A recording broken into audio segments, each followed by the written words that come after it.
Ladies and gentle giants, welcome to episode 99. Episode 99. Neil's, if you're watching on YouTube, Neil's just had a little celebration.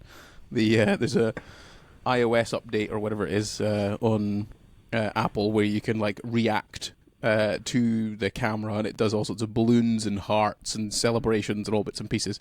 And Neil's, quite a simpleton, so he tends to get quite entertained by those kind of things. Anyways, welcome to, another episode of the Developing Dads podcast. We are at episode 99.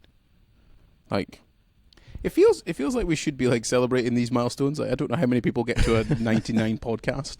But I guess it's just kind of show up, do the consistency, do the thing that we said we were going to do, continue to enjoy the process, don't have any pressure on ourselves. Just like today, we don't have any pressure on ourselves because first of all, I feel superior to every other human being right now because I went for a run at pre 8 a.m. in the morning. It was look at that. Join me as well. I did slightly dark outside. I did contemplate life for 5 minutes. I did have to sit and procrastinate on my phone to get to the point where it said on my app that it was sunrise, so that I didn't feel like I was actually running in the dark. But yeah, it does feel surreal doing 99 episodes. We were going to do something special for the 100, but I'm not sure we can organise it. It's a little bit too much, really, isn't it? To be perfectly honest. But we'll see what we can organise for the 100. I don't know what we'll talk about. Maybe what 100 episodes has taught us, or our greatest life lessons. Because we are emulating Chris Williamson's podcast. We're now influencers now. We are influencers now. We get people. We get all of 3.5 listeners. So I guess that's you're influencing 3.5 people. That would be not an unreasonable cult, but I'm not sure it would start a brawl in a bar. No. Anyways, we always do start this podcast off with a conversation between the two of us. This is about basically just us cataloguing our lives, and our grandkids can listen to them and find out what we've been up to and what we thought and how we felt about things. They're probably going to think we're absolutely misogynistic racists by the time they listen to this, but you see what happens. But anyway, Neil, as we always do with the start of these podcasts, how are you? How are you doing? What have you been up to? Yeah, I'm good. I just kind of joined you in that morning run, and we had a nice crisp kind of frosty morning, so that was really nice setup to the day. What I've been up to for the past week, just working. I think last weekend actually we completed Christmas, so that was an awesome feeling. Hold on. What? Completed Christmas shopping. Jesus was born on the 25th of December. It's November. I mean Christmas present shopping. Oh, right. So that's all done. Obviously having 3 kids. We definitely should do an episode on that. Like, how do you basically lie to your kids? Like, because let's be honest, like, this is the first time, like, if you think about it, 8 and 5 are definitely ages in which they're kind of thinking and talking about Santa Claus, right? Yeah. You've got a gaggle now. You've got you've got an army of kids, right? So it's like, how do you do the lying, deceitful, conniving, like all the things we're told not to do? But that's an episode, right? So let's save that one for the bank. But anyway, Christmas present purchases. So that was a good feeling. The kids went off last Friday to our mum and dad's for a sleepover, which was nice. And we didn't have any plans for the Saturday, but we woke up and thought, let's just nail Christmas shopping. So did a bunch of Amazon shopping, did a bunch of in-town shopping, and now we've done all the shopping we need to do. So having that ticked off is a massive win. We normally just leave it until like a few weeks into December, and I wouldn't say stressful, but it's just a bit rushed and a bit like what we're going to do. But everything's in mum and dad's garage, ready to wrap, and it feels pressure's off. So we're putting a Christmas tree. Isla, Ben, and Lewis, if you're listening to this, your dad lied to you. Santa's not real, and he bought all your presents for you. What else have I been up to? Just like I feel like I'm really in the Christmas spirit, which is a bit odd because it's only November. There's lots of like Christmas things going on. Isla has now got a Christmas Carol concert next Tuesday in a proper big theatre, which is quite exciting. She's very excited about it. And yeah, I don't know. It just feels like it's getting earlier. But I'm okay with that. I haven't quite opened up the red wine at night type feeling. What is the Christmas spirit, Neil? What does that mean? I think I indulge more. I mean, I've got a Greg's croissant sitting here. I think just like diet and alcohol consumption goes out the window, and you feel a bit more relaxed. I don't know why. You to become a fat hedgehog. Is that what you're saying? Yeah, I'm okay with that. But apart from that, I think that's the only elements of a Christmas spirit that I feel. It's just like So what you're saying let is, loose. as a non-religious man, you don't think about the Jesus, you don't think about the Mary, you don't think about the frankincense and myrrh. You just become an obese alcoholic. Yeah, That's the Christmas spirit. Neil Greenhorn 2020. And then you can go into all the kind of the getting the family together and celebrating together and giving gifts and all that. And your first instinct was to get the bottle of red wine open and have a Greg's croissant in November. But it gets here, like Christmas Day is awesome when you get see the kids' faces. And I must got say a big surprise this year. I must say it's like you are completely right. It's nice to because it's just like with anything really. It's like the fantasy and the build up is really the fun part of the process. It's the journey, whatever it is. And the destination, like the Christmas Day aspect and the Boxing Day and stuff, is great and it's lovely. But it's about preparing for those things. And I think Laura, and I get into it eventually, but Laura's really excited this year because Olivia's sort of 2.5, so she's starting to. She communicates and tells you when she's happy and strings words together, and it becomes much a fun process. Yeah, sorry, carry on. It's Christmas spirit, drinking lots of alcohol, getting fat. Yeah, that's pretty much it. Like, and we've got a big surprise, and you know about it. I won't say you stayed at mine. I won't say at the pod yet. In terms of the other thing we're doing, but the kids just have no idea. A, we're going down to you, and B, we're doing this thing that begins with L. And that's going to be massive. Like just seeing their faces and reactions. Like the next, like one more sleep, and we're driving down to London, seeing Uncle Gordon and all that. Like that's such a cool adventure. So, but it's hard to not tell them, and it's hard to like to keep it from them because I want them to get excited, but at the same time I want that big reaction of like, oh, we're going down tomorrow. Yeah, it is. It's very tempting to want to just get the immediate reaction. Yeah. Right, but if you can delay it somewhat, it tends to make it feel better, I think. Like, get it close to the point at which you would tell them. That's the bit I really enjoy. So you've got your Christmas tree up now, don't you? I think you're doing that last weekend. No, we pulled off on that front, so I don't know why. I don't know why we didn't have it up. I think a bit illness, I think, maybe, or something. Who knows? But we don't have the Christmas tree up. It's going to be up in when we get back. So, to Laura's disappointment, but it wasn't me who called it. It was Laura. So, for the record, I was going up this weekend, but you've got a big weekend coming up. We are today. In fact, this is Friday. We're recording this podcast. We are off on holiday. We're off to Dubai tonight, which I am very, very excited about. Because we go on holiday, and but I don't know how many times we've been away with Olivia, just the three of us. If I'm honest, because usually like Laura's mum and dad come, or we go out with friends or whatever else. So this one in particular is just the three of us, and the start of the holiday is going to be in one of these kind of stupid Dubai-esque hotels where it's got 2,000 bedrooms and 14 pools and equestrian centres, shooting schools, golf clubs, and all sorts of stuff. So we're really looking forward to that. I am in particular, where we'll just basically get ready, go down to the buffet, then off to the pool all day. Yeah, that'd be sick. And the weather's guaranteed to be good. I mean, the funny thing is, though, it's going to be rain in the morning on the first day that we arrive in Dubai, in a desert. Do they not make... I think they've got this technology now where they make it rain. Yeah, they literally seed. But the funny thing is they don't have any like proper sewage or kind of like rainwater drainage management. So it basically just absolutely pisses it down, ruins everything, and then they just go back to normal. So... Wow.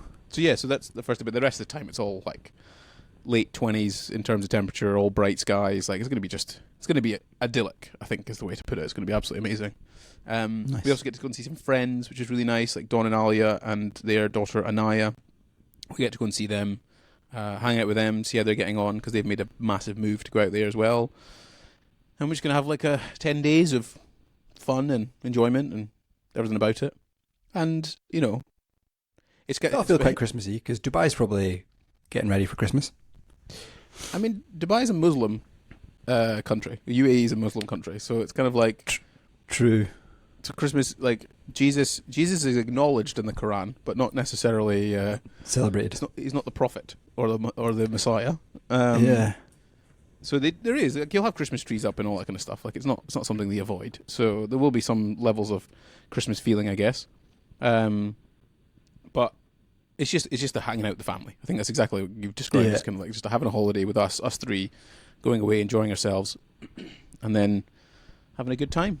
I've still got to work out there. Like, I'm pretty damn stacked with stuff at the moment. But it's just kind of, it's the realities of being self-employed, you know, and also the numbers that I'm hitting at the moment on a monthly basis.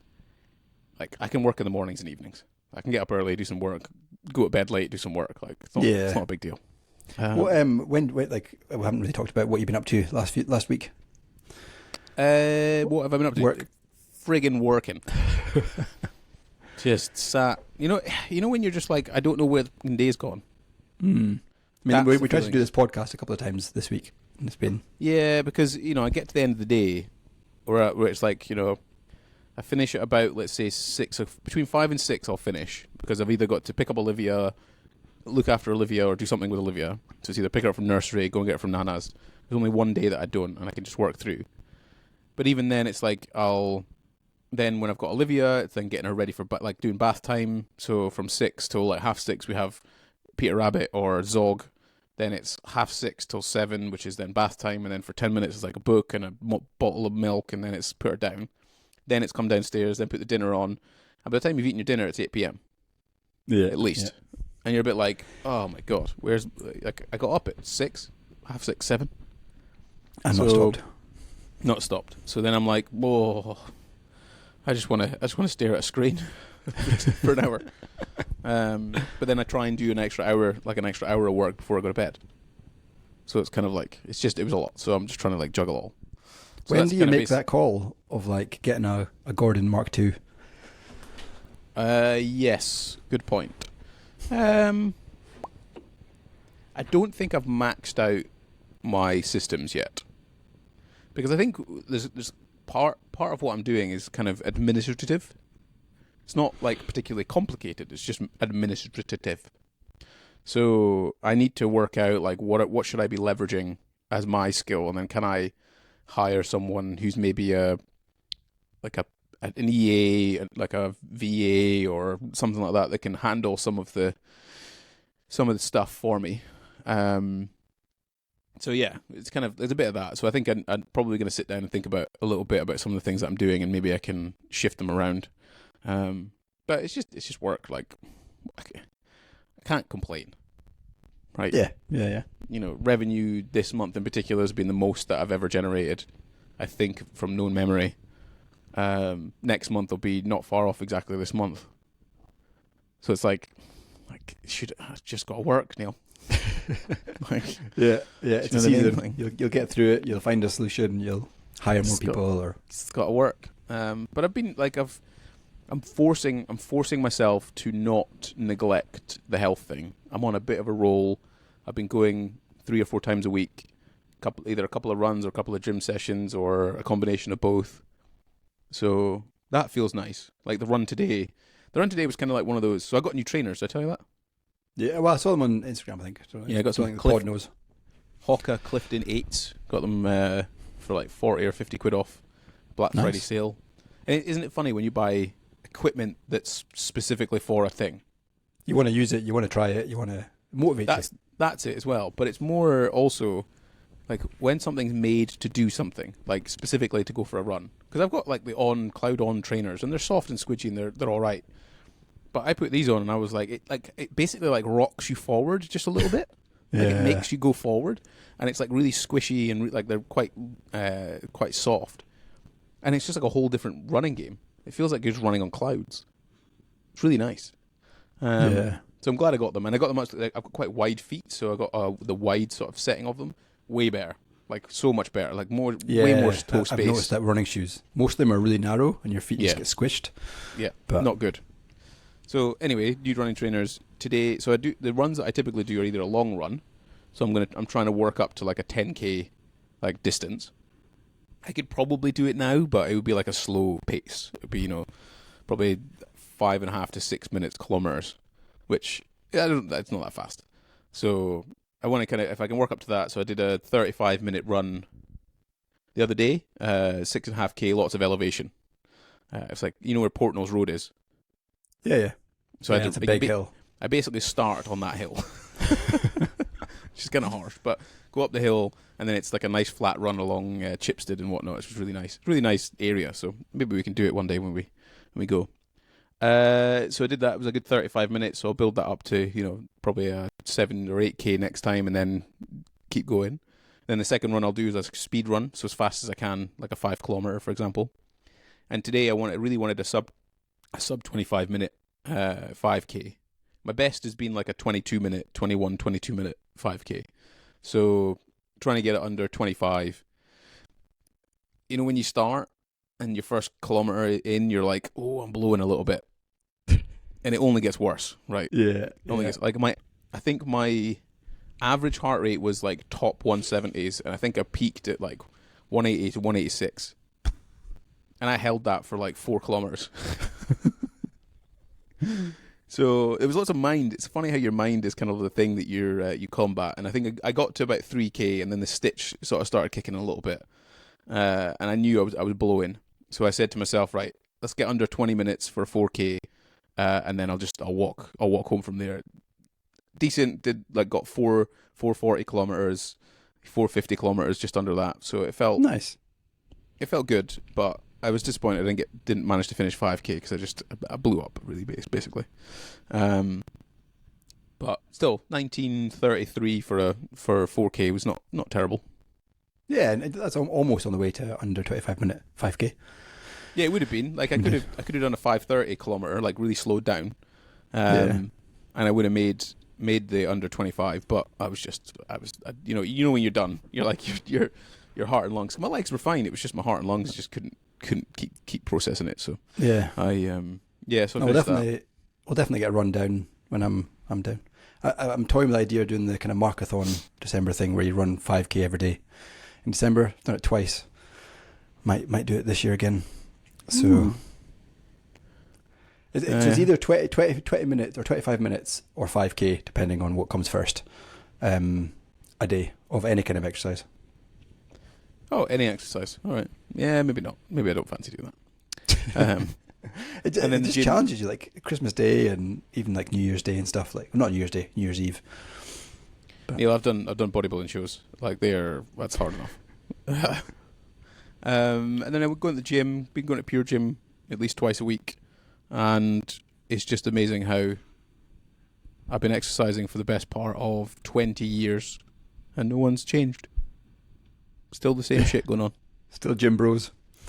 Still everything. It's just a wild experience. Instagram and Facebook have done absolutely nothing for the fitness industry. It's probably made it worse. Yeah, probably made it worse. But yeah, that's about it really. I can't really think of much else. Livia's amazing. She's been great. Did some swimming this week. Yeah, that's kind of it really. That's my time. Are you going to, on the Christmas topic, are you going to introduce Olivia to the elf? We've been thinking about that, but then we're we don't get back to the 5th of December, so we're kind of like 5 days in. So is it the right time to do it or not? Or I just love their reactions. Like, it's just so funny. You don't have to be that creative. Just like spill a bit of cereal on the floor and sit beside it, and the kids just blow up. It's just like, oh my god. And Isla, despite Isla being 8.5 or almost 9 in February, which is mad, she's still is deep into Santa and understands or thinks Santa's real and he's from the North Pole, and the kind of Tom Fletcher books emphasize the realness of Santa. So I think that helps kind of solidify the lie that we're all telling her. But yeah, it's magical. I'd recommend it. Yeah, we quite fancy doing it. I think, I wonder if she'd get it yet. I mean, she's 2.5, so maybe. Yeah, she likes routine. We definitely, every morning we wake up and she wants to do, she calls it gonbala, but it's granola. So we I get her a little step. She stands next to me, and then I usually put natural yogurt and strawberry yogurt in a bowl, and then raspberries and granola, and then honey, and she basically what she does is she just eats it as I put it in the bowl. So it's quite a fun experience. As you're opening the cupboard, the elf's just sitting there with like honey in him, or like just something random in her face. I've quite enjoyed some of the ones that pop up on Instagram where they'd use like Nutella as if they've like done a poo on them or something. That's quite funny. Yeah. Have you done that one yet? I don't think we've gone that far, but we've definitely we've covered the toilet seat in cling film and like put Rice Krispies all over it. So it looks like the toilet is filled up with Rice Krispies. And then the kids come in and be like, "Oh my god, look what he's done! How it's all blocked up."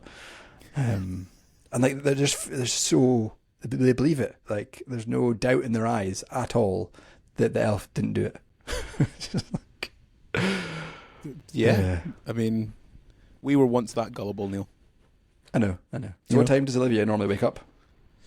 She's usually a 7 o'clocker, like either just before or just after. So it's usually between 6:45 and 7:15. She's usually awake, regardless of what bloody time we put her to bed, which is kind of annoying. If she stays up till like 8 o'clock or something, she'll be up at 7. Nice. When are your boys up? They're about the same, aren't they? About the same, yeah. Between 6:30 and 7, I think. Isla's getting later. She's like 7:30, onwards 8 o'clock. But yeah, I wouldn't be surprised when you do come and stay. I wouldn't be surprised if Olivia is basically knocking at your door asking if she can go downstairs with Isla. So can she come out? Her cot? Nah. No. But yeah, like I've got visions of waking up and she's kind of wanting to see Isla. Should be nice having breakfast together. Yeah, it will be good because we've got the space now. Because you've probably seen it. You've seen it since it's been built. Yeah. But we've added pictures. New carpets.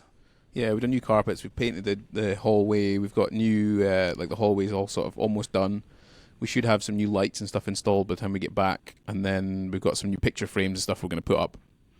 Going to put that, that picture of you at Mum and Dad's. Yeah.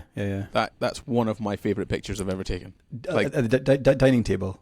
Yeah. It's just there's so much like for the audience members. It's basically I like taking 35mm film photography, and I captured the three of them sat evenly spaced at our mum's dinner table. They were all eating something. I think was it breakfast or I think it was breakfast or something. I think Ben or Lewis had their shirt off. Isla was in the middle, and then Ben or Lewis was on the other side. The two of them were smiling, but I don't know which one it was. On the other end was not very happy about the fact that I was taking this picture, but they were all looking at the lens, and it's just it's such a characterful kind of nice picture, and all the colours are really good and nice, and it just kind of it really works. So I'm hopefully going to try and print that one off. It'd be nice. Nice. Yeah, it's one thing we're bad at is we don't have much photos around our house. Our walls are quite bare. Yeah, we've still got a lot of work to do to the house. Like, still got to do the living room, still got to do the 2 bedrooms, still got to do the bathroom. But we're trying to finish like downstairs, so we're going to put those pictures up, put the new things up, and that's the hallway all done. And then it's just going to be a case we're going to probably come into the living room and then try and decorate in here, get new carpets, like probably get a new fireplace, new paint, just make it look nicer. And that should be pretty much downstairs all done, and then it's going to be a case of like upstairs and spend some more money. Which, it's a never-ending process. So have you got anything booked in Dubai? Any excursions or? Good question. I have booked absolutely nothing. I don't know. I'm just going to wing it. Yeah, a little bit. Because I think most of it's going to be during the day. Yeah, that's busy. And it's with Olivia, right? So there's some limitations to what we can potentially do. Like, it's not like she's good. But like, Olivia, do you want to go quad biking in the sand? Do you know what I mean? So it's probably going to be things like beaches, going for a walk, like going out for lunch, just kind of entertaining ourselves. And there's the aquarium things to go and see in Dubai Mall, like you've seen that. We can go to the Atlantis at the Palm. We can go. There's a whole bunch of beaches. The drone we can show. go to. I wonder if that still gets done at the beach. But that's pretty cool. Did we see a drone show?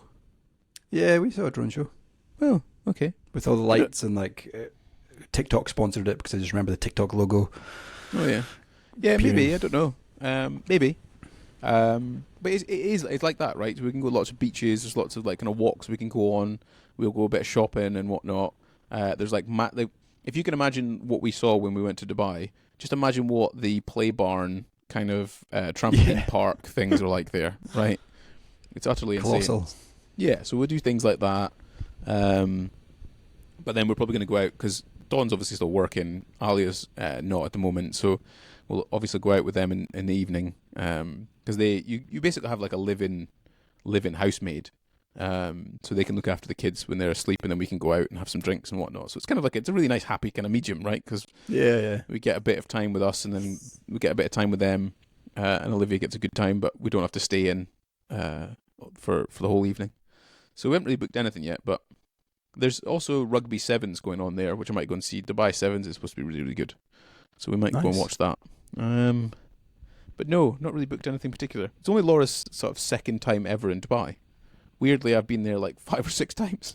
So I don't know if she wants to do anything. We might go up like the Burj Khalifa or something like that. Yeah, I think what we did. I mean, ours was more kind of adult based jet skiing. We took like a crazy V8 engined go-kart thing into the dunes and absolutely hooned around there for a few hours. And then we also went jet skiing around the Burj Al Arab. Pretty sure Olivia's not going to be doing that. During sunset. That was a sick time. It was. I was actually thinking about that this morning. The sunset, like just the perfect timing. It wasn't that busy either. Like I think we were 2 or 3 other people on the jet skis. It was cold though. Jeez-o. Yeah. Jeez-o. I remember back then because it was such a wild thing to go and do. And I was quite grateful for the fact that when I phoned Rebecca to talk about. Sorry, for the audience. Basically, I took Neil to Dubai for his 30th. There's an episode. It was basically in the middle of COVID. There's definitely an episode on the pod somewhere about it. But I remember messaging or phoning Rebecca and being like, "Yo, I want to take Neil to Dubai. How do you think we can make this work?" And she was like, "Yeah, okay, let's do it." Oh, because the boys were only like 18 months, 2 years. Yeah. It was a big ask. Like it was not an easy thing to do, but managed to make it work, and off we went. Yeah, the first night was the first main night there. We sat down in a bar, and Boris Johnson was announcing lockdown 2.0 or whatever it was, and we were drinking pints in a bar, listening to live music. £10 a pint or £12 a pint. Getting told by the barber that COVID's over. But that's one thing about kind of Dubai is there's that kind of shady side of, I don't know, there's just under the covers there's not nice things that happen. Yeah. And the you're right. messaging and that kind of thing. But yeah, you're right. Well, it's still illegal to be gay there. Yeah, that's mad.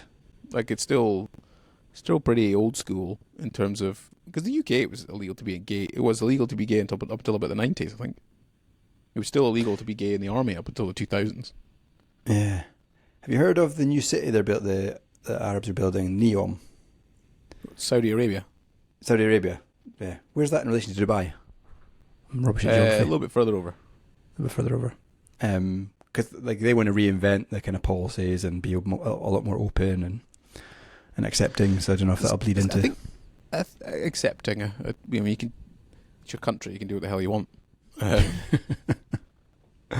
It's like I'm not saying that I have to agree with what people do, but what I'm saying is like, well, you don't have to go to Saudi Arabia if you don't agree with the laws and what goes on there, right? You don't have to go to Dubai. I think people need to realise that you're not going because you accept it. Like you're not agreeing to not letting gay people in, but yeah, it's a nice destination. Yes, yeah. I think it's what the UAE did though. Like if you go to Abu Dhabi or even Sharjah, so you've got Dubai in the middle, and then you've got Sharjah and Abu Dhabi. They're much more conservative. Like you can't even smoke or drink in Sharjah. Like there's no alcohol whatsoever. Abu Dhabi, it's a lot more conservative. Like you wouldn't go out, if you're a woman, you wouldn't go out wearing a short skirt in Abu Dhabi. Wow. But Dubai is totally different. It's like it's basically all the Westerners have all gone to it, and then they've changed it. Like now I think they don't have tax. They don't have the crazy tax on alcohol anymore in Dubai, like they used to. There's no duty, and you can basically it's relaxed the laws. I think a bit more where you can drink in sort of less specified areas, whereas Abu Dhabi and Sharjah don't. When we were drinking, you were like £12 a pint. Oh yeah. Oh, that was the round that we bought for that bar was like well over £100. Yeah. There's 5 of us. Four of us. I don't think we really cared at that time, Neil, because we hadn't had a pint in a bar for about a year and a half. Yeah, that's mad. The whole COVID thing is just a bizarre point in history. Yeah, the thing that's kind of about that, the thing that worries me is actually, I don't know if you've been listening to or reading about from the inquiry that's going on at the moment about it. Have you seen that? Yeah, I've seen a little bits and pieces. Just WhatsApp messages. Shambles. Yeah. What a shambles! Like just an utter shambles. We elect these people in the government to run the show, and they're absolutely useless, totally useless. Yeah, it's not just one of them. There's so many. Yeah, in Scotland and in England that have just even Nicola Sturgeon's she deleted a bunch of WhatsApp messages. Yeah, 3,000 or something. She deleted 3,000. Didn't even know it was that much. Yeah. And she was always she was this kind of poster girl, kind of I'm saving the country. Look at me. And actually, the way they were handling it was horrendous. Yeah, you hear about the caravan, the motorhome that she had. I've heard all about this, Neil. I love these stories. This is she sits in her ivory tower looking down at Westminster and being like, "You lot are corrupt. You're you're not letting Scotland free." And then her husband's got a 500 grand motorhome sat outside his mother's house that's been bought as a campaign bus. Do you know what I mean? It's like throw stones in glass houses, right? It's kind of like you're a bunch of corrupt politicians as well. What's the difference? Yeah. I think there's probably some change coming to the whole political thing, where I very much doubt the Conservatives are going to win the next election. I think Keir Starmer's going to get it. I think SNP is probably on the downward spiral a little bit because of all this kind of controversy. I reckon Labour's probably going to take some of the seats away from the SNP, and it's going to be much less like a, because the last election it was basically just all SNP, right? It was just the whole thing. But I think Labour's probably going to take quite a few of the spots away from the SNP. When's the next? Do we know when next year? Yeah. So it's just kind of no one has. You elect these people, they get paid all right, but they're just useless. Yeah. And you also hear the Rishi Sunak and his wife and the kind of corrupt nature of his dad's company and there's just so much. The really funny thing I find about Sunak is that when he went to meet the Queen, when he went to meet the King, when he was getting obviously elected into power or whatever they call it, and they have to go and speak to the King, right? I saw this meme where it was the King was asking Sunak to land him a fiver because Sunak's net worth is higher than the King. Yeah, mad. It is. I think he's worth over billions. I think because of his wife's family's companies or something. I was listening to a new podcast that's out, Joe Rogan and The Rock, Dwayne Johnson, which I enjoy him. I know he takes drugs and probably never admits it, but I like his story. I like his ethos in life. Anyway, he was saying that last year or 2 years ago, there was a political party, he didn't want to name them, that actually came to his door and said, "We want you to run for president. We've got all this data that suggests that you're going to win," and we played out different scenarios and stuff. And he said that live on Joe Rogan, and he was taken aback. He was like, "Yeah, it's a privilege, but absolutely not. I'm not doing it." Is he American? Yeah. Because you can't be president if you aren't born in America. What about Obama? Was he born? He's born in America, yeah. Ah, okay. His parents were from Kenya or something, I think.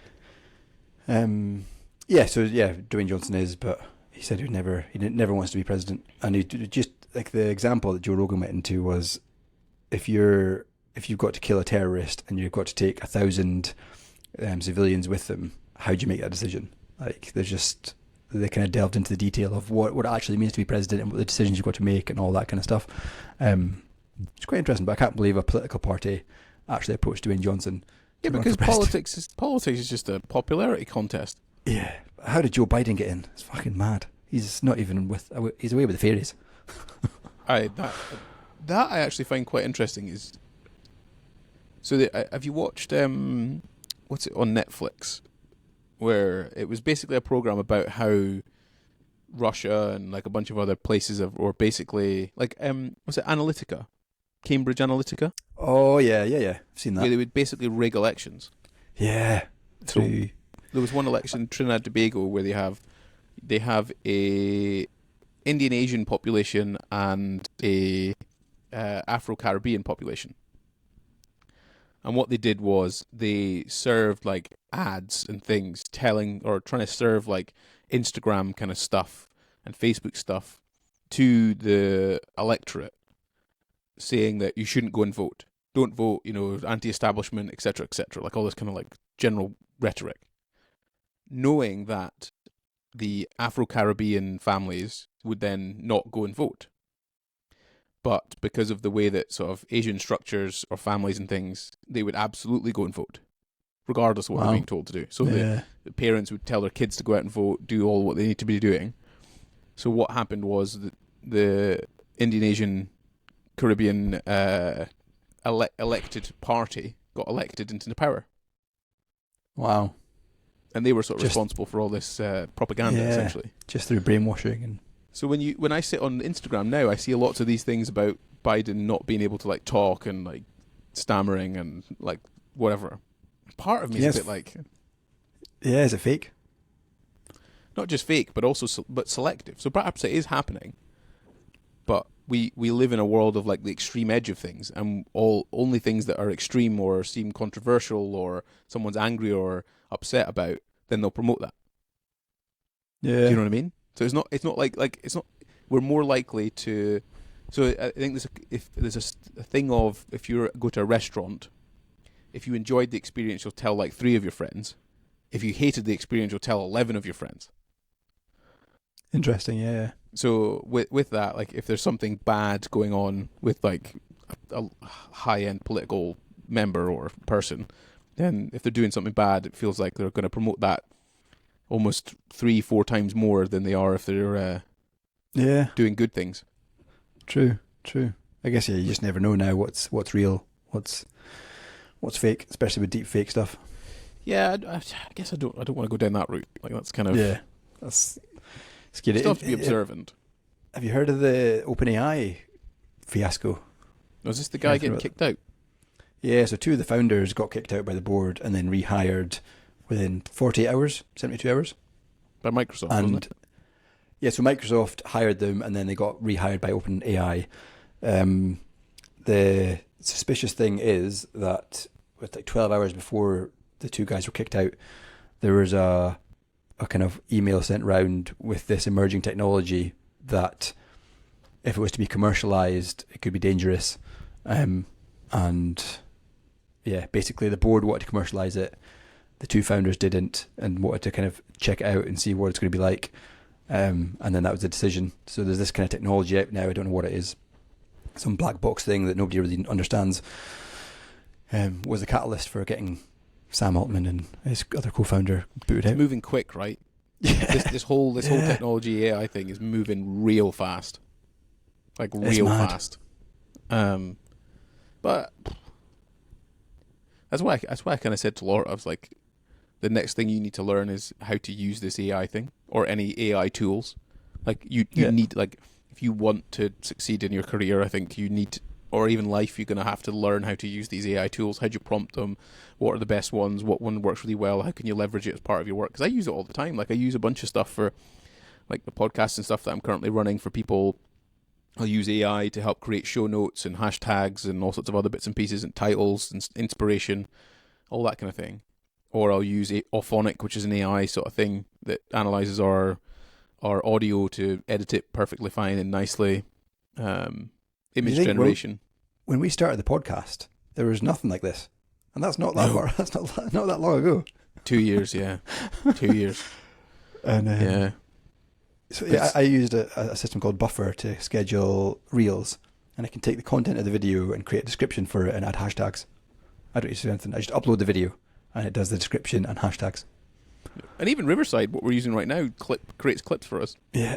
So I use that, and then it does the auto captions, and it's mad. It is. And like you say, it's kind of hard to know what's real, but I think what happens then is again, philosophizing, is that society then becomes more real, or it seeks more real. Like Do you know in what I mean? person Like, stuff. Like yeah, in person. for every action, there's an opposite and equal reaction. Yeah. So the more virtual and the less real our world is potentially perceived, the more that we're trying to seek reality, perhaps. Yeah. So we're going to like hunt or push towards human connection more. I mean, you're seeing that in the high street. There's like more things popping up, like, oh, what do we do? I can't remember what it's called, but basically it's a thing where you throw a puck and you've got to try and land it somewhere. And like, there's more kind of games and stuff in real life happening. I find there's a lot more options, like escape rooms and all that kind of stuff. Yeah, I guess that's been happening for a while. But I just wonder if like live events, you know, like live music, for example, live Chris Williamson, theatre. End of the podcast. Yeah. But how did that go? Oh yeah, shit, I forgot about that. Yeah, last Friday. It's last Saturday. Yeah, shit, sorry, I forgot about that. It was a very bloke evening. I'm not gonna lie. Wow. Like a very blokey Alpha evening male. where- oh, very. Like we went for steak and lobster to begin with before we went to the thing. A couple of jars, a couple of pints. But it wasn't even pint. It was a bit more. It was like a sophisticated gentleman's evening, I think is the way you would describe it. So we had a couple of glasses of Tempranillo, steak and lobster. Then we went to Chris Williamson. Very good. I think it's definitely the early stages of him learning to talk on stage live. Yeah. You know, there was some elements of it felt natural, some of it didn't feel so natural. But nonetheless, great to support what he's doing and how he's doing it.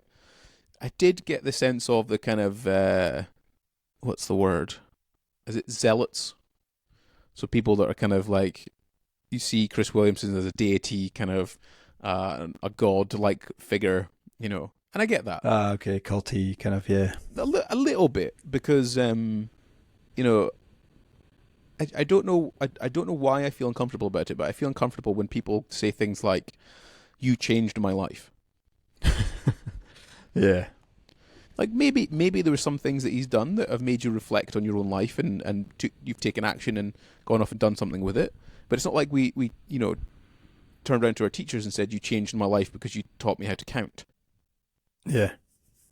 You know, so I feel a bit uncomfortable when people do that, because then they're putting people onto sort of pedestals rather than just being like, this is the information they're providing me with. I'm going to use it or not use it.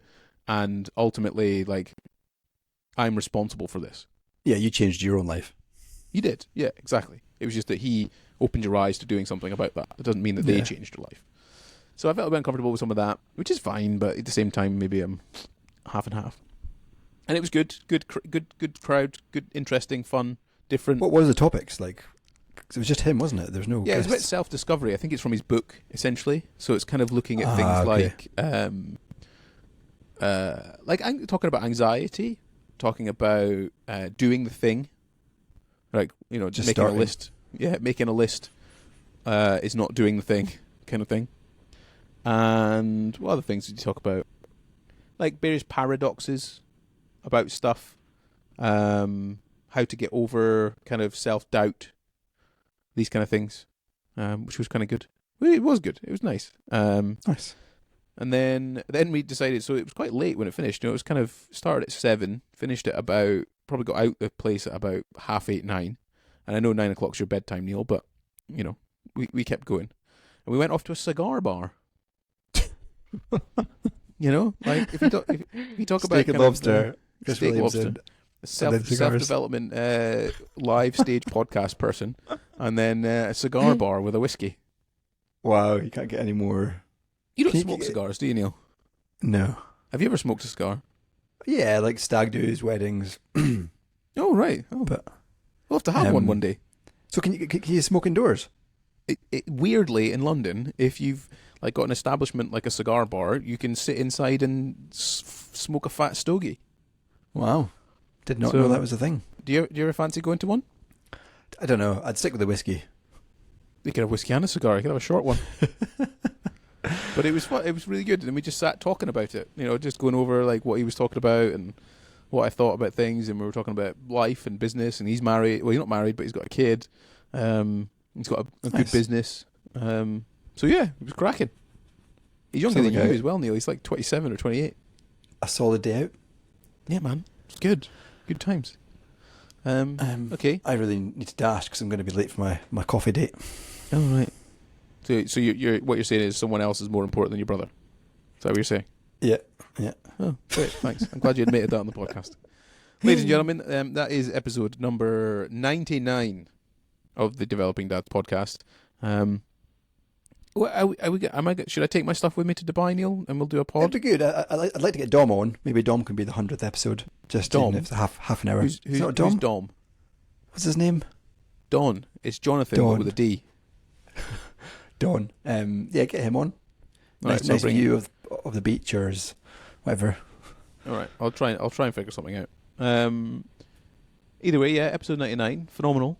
Feel pretty good that we're going into the next one. It's good. Our next podcast is 3 figures, Neil.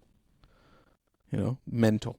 Either way, this will be uploaded onto all usual podcast platforms. You'll also be able to watch it on YouTube at some point whenever I upload things. Neil sometimes does reels on our Instagram, which is Developing Dads. Check it out. Some of the reels are okay, Neil. Some of them are a bit funky. You might want to watch them before you upload them. Thanks for the feedback, Gordon. That's all right. Just making sure you're doing your job. That's all. What else we got? Yeah, comment, like, subscribe, give us a review if you are on a podcast platform. We are on 3.5 listeners, so at least I think we've got 10 reviews on Spotify, something like that. So, say hello. But yeah, that's kind of it. Really, I'm rambling, aren't I? Am I just holding you up from your coffee, Neil? Is that what I'm doing? I think you are. Yeah. No, I just like to feel important that you hang out with me sometimes. That's all. Have a good time in Dubai. I will, and thanks for listening. We'll see you in the next one. Goodbye. Cheers.